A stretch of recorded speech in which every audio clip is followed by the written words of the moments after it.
Hammaga bugun biz sizlar bilan qanday qilib YouTube'da stream qilishni o'rganamiz. Qani ketdik endi. Hozir mana Play Marketga kirib oldik. Endi ilovalar degan joyga Mobizen deb yozsalaring o'zi chiqib keladi. Mobizen Live yozasizlar. Lekin buni yuklamanglar, bu yolg'on. Mana bu yerda chiqadi screen recorder degan joy. Shuni ustiga bitta bosasizlar mana chiqadi o'rnatish degan joyi. Lekin men buni o'rnatmaganman. Anaqa joylardan yaxshiroqlarini o'rnatganman.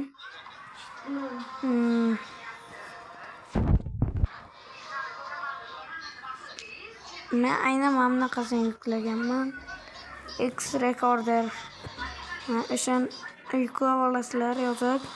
Shuni ustiga bitta bosasizlar kiradi.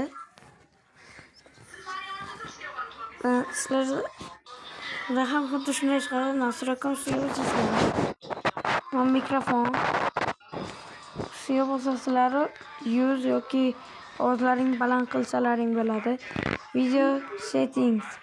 Bu ana bu video tayyorlash uchun nastroyka 720 fps bu Wi-Fi ga qarab qo'yiladi. Wi-Fi'laring agar zo'r bo'lsa 1080 qo'ysalaring zo'r bo'ladi. Agar yaxshi ishlamasa agar 720 qo'yib qo'yasizlar.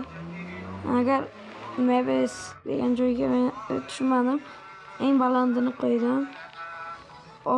Mana 60 fps telefonning hamma biladi fps joyi. Mana bu telefonni lens orientation o'sha telefonni o'ngga qarab video olyapsizmi yoki to'g'rimi? Shuni to'g'rilab olib qo'yib olasizlar. Endi qolgan joyi tayyor. Keyin shuni chiqarib videoni bosalaring. Sizlarda hozir qanday desam, mana bunaqa chiqib keladi. Mana bunday. Keyin oldidan bunday rasmcha chiqadi. O'sha rasmcha bunisini bosasizlar. Sevsalaring orqaga dumaloqcha chiqadi.